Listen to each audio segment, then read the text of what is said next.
Welcome to another episode of On the Line. This is Holly Scott with my partner, Dave Renker. Dave is part of the Mullings group and an integral part of executive placements with us and does a lot of work at the C-level. So thrilled to have you here to chat a little bit about the topic. Today we're going to get a little detailed on transformation for that first-time CEO and some perhaps insight and observations we've made over the years that may help an individual who may be finding themselves in that first-time CEO spot or considering it, right? Yep.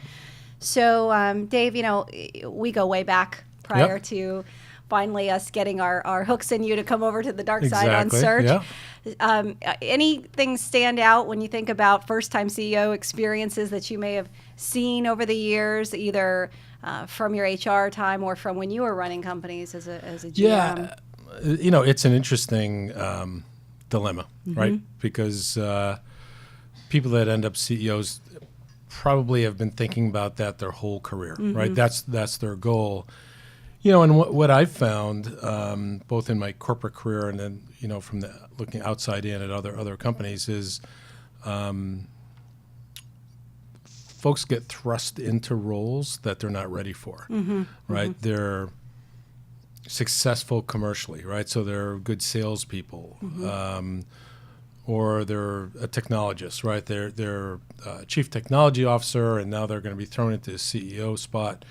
And it doesn't really, one thing alone doesn't prepare you, or one strength alone doesn't necessarily prepare you to be a good CEO, because depending upon the makeup of the company, if it's public, if it's private, startup, big company, there's a lot of stress, and there's a lot of people you're answering to as a CEO. Sure. And it's not just driving sales. Right. You're right in the middle of it, right? Yeah. Yeah, and I know a lot of your exposure earlier coming here was more commercially facing. Right. Of course, coming to our organization, most of the first-time CEOs we work with are either founders. We do a lot of work with startup companies, and they're founding CEOs. Yeah. And they may be in it because it's their baby, and they're bringing it along.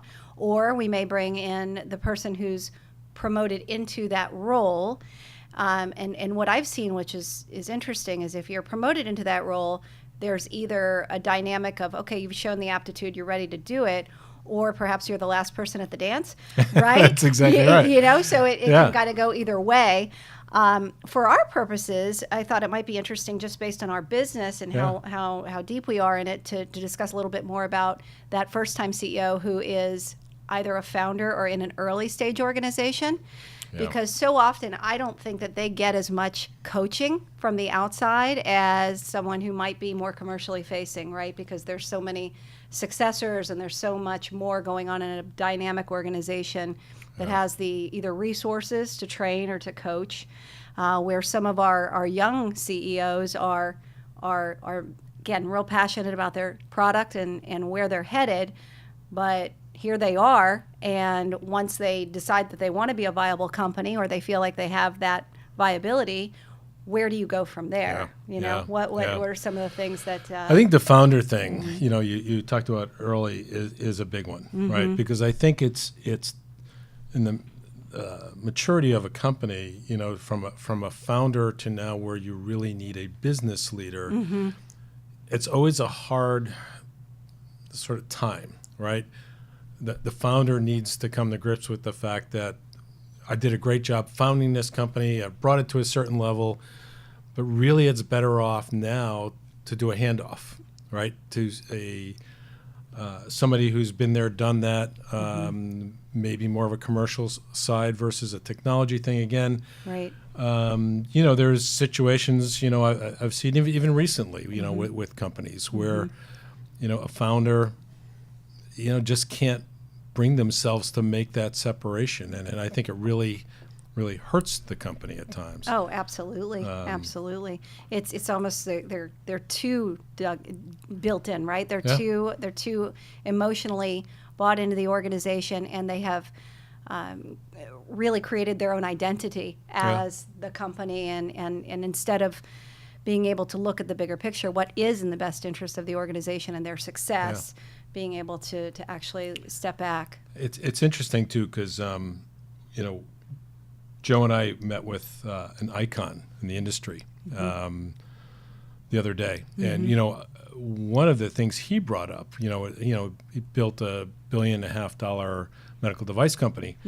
Was he was a founder, and it was when he knew it was time to have commercial people come into the organization and take over the things that weren't necessarily his best attributes, right? That he really thought that it was time to bring in professionals who knew that business better, and it worked, right? And it worked. It built it to a $1.5 billion in sales. So right. I can tell you from my own experience, right? So I was a HR person, got thrown in literally overnight into a GM role, and there was no way I was prepared for that. I knew the team, right? And I had really great people who made really great decisions, but that's a really hard job. There's that's where the buck stops. Right. And it's a really, really hard job. So what do you do? So to the CEO who is, let's say, thrown in, perhaps they're the founder, and now we're coming in. We've got a new CEO who's stepping in for the first time. The founder's coming aside, but has the commercial experience, but has never led at the C level. Has really only had one functional area, perhaps sales and marketing, or perhaps. What would be any thoughts on what you would share, given your experience, that might be important? Share to the person who's going to ascend to the role? Yeah. What would be any insider advice? Yeah, I mean, I would tell them to go talk to other CEOs. Go exactly. Go get some real good knowledge on what they did to be successful. What are some of the warning signs that he or she needs to be aware of in taking on a role like this? If there's a board of directors, really, I would make sure that the objectives for the business are crisp and clear. You completely understand what the board wants, and I think you really have to go in with your eyes open and really, again, I think the biggest thing, just go talk to some people. Oh yeah, no, I just wholeheartedly get some really agree. Good advice. Yeah, I've seen people who have been thrown into that role with limited information, and they're finding out as they go along. Yeah. And there's two big issues, blind spots, that they're playing catch up on. Not only are they figuring out what the expectations are, they're figuring out how to get their own buy-in. You can't convince a team and build a culture if you aren't bought in first and foremost, right? And buying in at the C level is different. You could have been the VP of Sales and Marketing for years, but stepping in to that role and understanding all the dynamics, what's on the table, that your position is a privilege. It is not. It is temporary, and you have a role. You have a charter and a focus. So those pieces and running and playing catch up there. You're right. You better listen. You better audit your board, your team, build that trust, that transparency, so that you know what you can do and get there as quickly as possible. Yeah, and I think the board of directors and the chairmen of the board, when they're looking for a new CEO or president, really, really, really needs to be careful and really understand what they want and what they're getting, and what support they're going to need, right? And understand the trade-offs, right? Because if they say, well, we're handing off a founder now, we really want someone with commercial experience. That's great. But again, commercial experience doesn't necessarily transcend over and mean that you're going to be a great CEO. So I think it's really incumbent on whoever's leading the search for these positions to really make sure that you know what you want, you know what you're getting, and what's going to work in that environment. Even in some of the other companies I've worked in, I've watched really good people who are doing a great job in the job they're in, thrown into a stretch, what they would call, it's a stretch, right? And if you're not ready for a stretches are great, right? A stretch opportunity is great, but if you're not ready for it, you're not prepared for it, then you're going to fail. And Right. I've seen so many people get thrown into those who, you know, with a little bit of education and development, and I don't mean a bachelor's or an MBA, just Sure.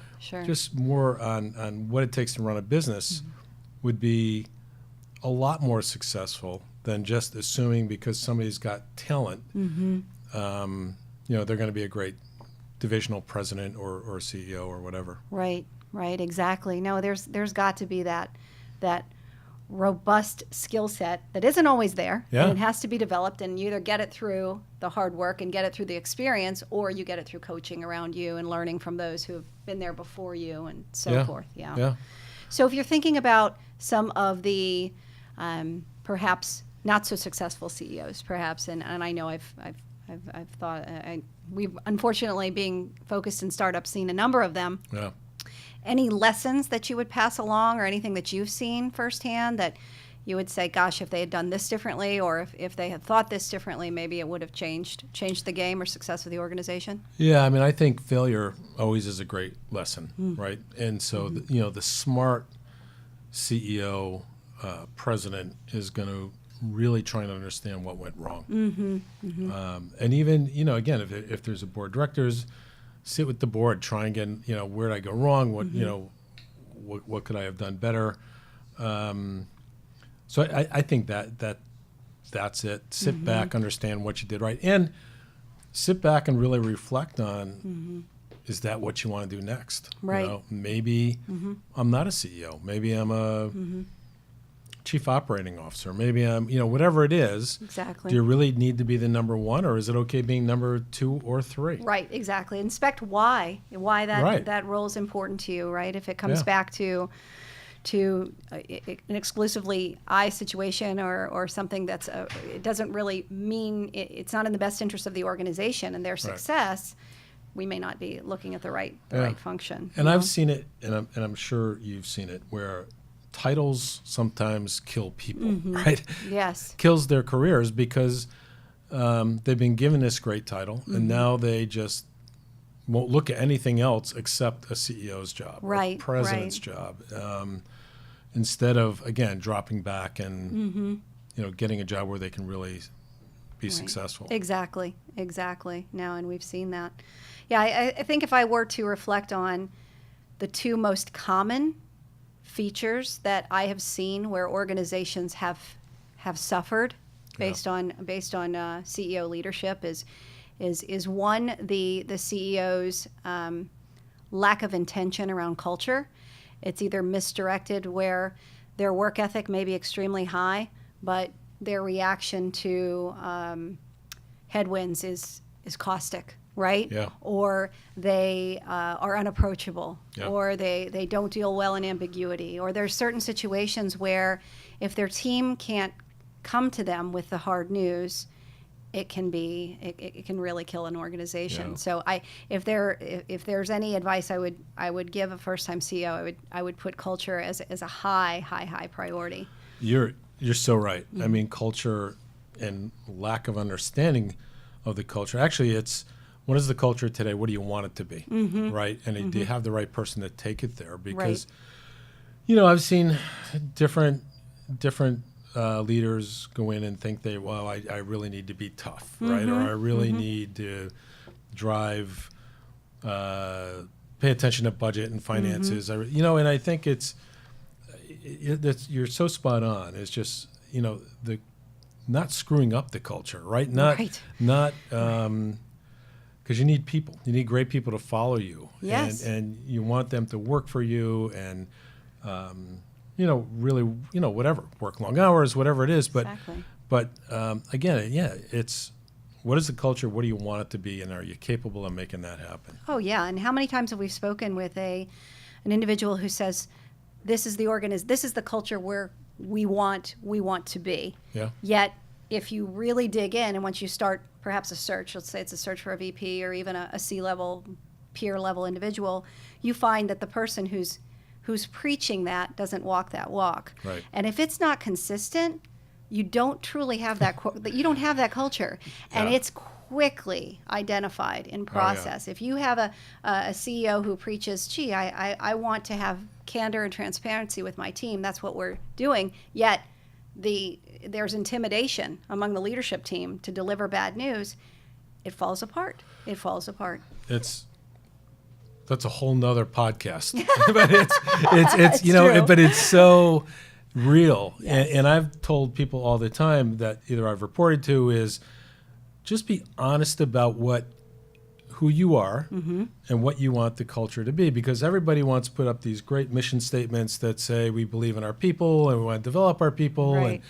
And if you have a CEO in there or a president that could care less about any of that stuff, you're better off being honest about it. Sure. You know, that, Look, hey, we're listen, on a mission. This is what we're looking to do. This is not a company where we're going to have Right. free pizza on Friday, Right, This right. is, you know, I expect people to work hard, and if you can't give me a lot of hours, then whatever it is, just be honest with the culture, because employees figure it out really, really quick. Sure, they're living it. They're Right? living it every day. And there's recruiters, you know, internal recruiters who are selling the dream. Yes. And then employees get in there and it's like, it's nothing like I thought it was going to be. Exactly. Yeah, no, that's a big piece.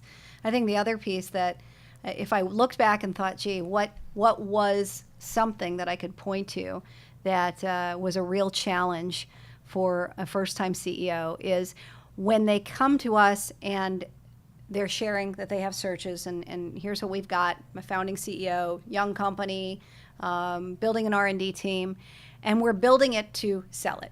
Okay, here we're going to be acquired. That's our road. Right. So they're positioning themselves for acquisition instead of positioning to be a successful company. Yeah. And if I point back to everyone who had those conversations with us, I guarantee a high percentage of them were never successful, or at least didn't transact as successfully as they may have. The ones who build it out with the idea of really going for the gold in the market that they're looking to do and dominate and live, breathe their mission statement, their value to the market, those are the ones where the strategics really care. And it's also, in that same vein, the conversations where the CEOs or the principals are saying, yeah, there's a lot of attention from Medtronic and J&J and Boston Sci. Guys, that's their job. Yeah, exactly. They're going around, they're giving that story to everyone. They're looking at everyone, They you know? are. So to assume that you have significant value or are attractive from a large strategic too early based on the fact that they're showing interest is going to dismantle your opportunity. It is. It really does take you to a different place from a market opportunity perspective. And most of the organizations I've seen that start that way don't end well.